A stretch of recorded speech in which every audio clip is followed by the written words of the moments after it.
I didn't watch it, but I saw you posting. You did some live something basketball thing. Yeah. And what was that?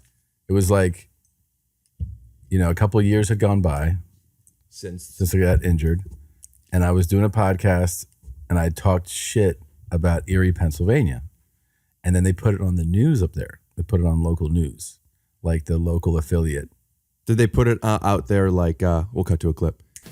6:30, thank you, David. We begin this half hour's check of some of the stories we're following with a focus on a guy by the name of Tom Segura. Comedy fans certainly might know of him. He's a comedian, he's an author, and a podcaster, and it's in that podcasting role that we're kind of focused on this morning. I hate Erie, Pennsylvania so much. Erie, Pennsylvania? Such a dump, a bunch of losers. It's a depressed town with a depressed economy, and if you live there, you're zero. Yeah. Just get out. Yeah.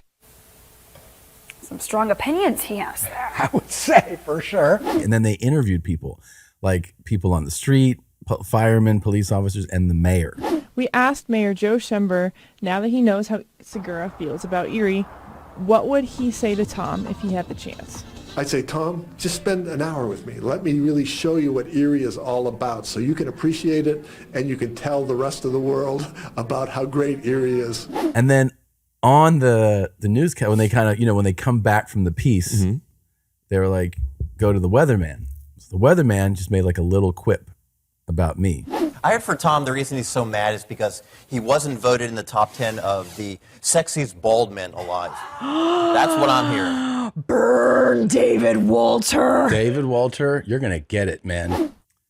So I said something about him on the podcast in response, and then it went to Twitter, and on Twitter, there was something that he was talking shit, but he goes, well, if we played basketball, I would destroy you, right? This is the Weatherman. How old's the Weatherman?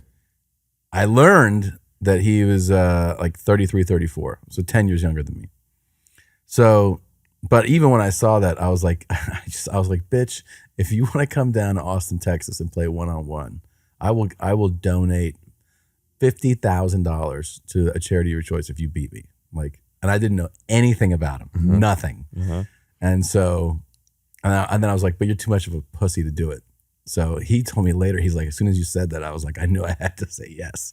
So is this your instincts of promotion that you're doing this? Like, do you feel any stakes in this? No, this is all like ego. But you said you're not a basketball player. Well, no, but I mean, like,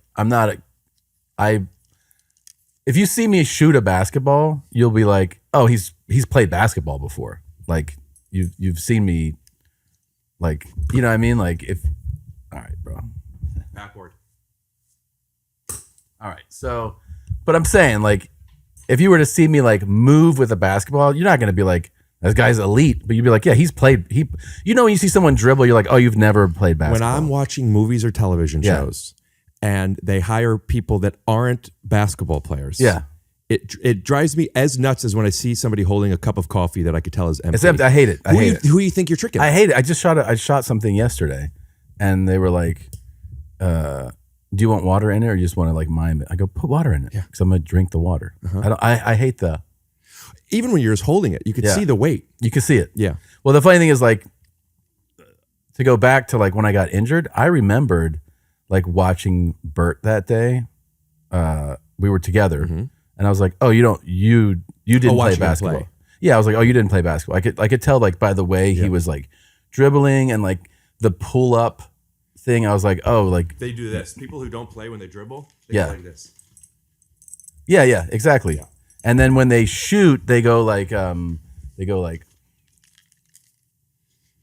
like they don't know how to pull up and shoot. And they also will say an NBA player of their childhood as they shoot it. Yeah, they would. And there's no wrist, like, there's no like release of like how to spin a ball. So it's just like when this guy said that, I had no idea what his background was.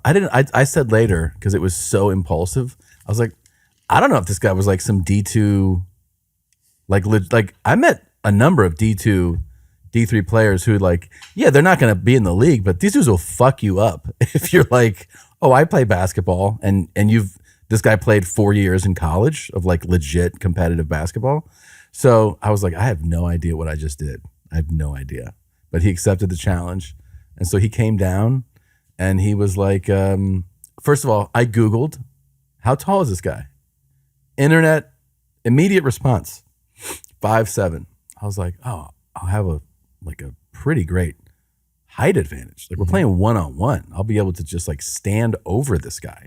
You know, what are you, 5'11"? 5'11", 6 feet. Yeah. So it's like nobody 6 feet offers 5'11". Well, I do it as a generosity to people. Go on. Well, I'll just say this. We had here's the thing. We were playing, I should have played to 11. I insisted we played to 21. Why did you get to 11 first? Well, I did get to 11 first, but the how much it taxed the two of us. Ones and twos? Yeah. Was, dude, like we both were on the verge of like a cardiac episode. And he's 6'2", like one. But he's 34, so he can handle it. Dude, he was fucking gassed. He was like, and he's like 150.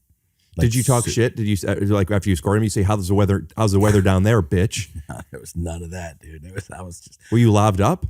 Yeah, we were both lobbed up. The crazy thing, here's the part that was nuts, is that at one point it was 20 to, I think, no, let's say 10. So I was like, oh, 1 point and it's over, right? You were saying you were up. Yeah, I was up like 20 to 10 and he went on like a 11. No, it might have been 20 to 9 or something like that. He went on like a 7 or 8 point scoring streak, uncontested. If that's all, if it was only a 7 or 8 point scoring streak, now he has 17, 18, and if you score, that's game. No, that's what happened. No, that is what happened. Oh, you won. Yeah, but my point is that I had this huge lead, and he was just like, score, and I was like, what the fuck? And he was doing shit like behind the back, like things where they were like prayer shots, and they were all going in. And I remember at one point I was standing there, I was like, if he fucking comes back from being down like 10, I'm gonna fucking stand in front of a bus. What's the charity that was watching that got their hopes let up? I still donated to him. The full 50? No, I gave them 25 and another organization. I gave 25 to the one he wanted, and his name is David Walter. Shout out to David Walter. Yeah, and then it was a good charity. It affects his daughter, so it was like a real legit thing. What is it? I forget the name of the organization, but it's has to do with a condition that she has. Go.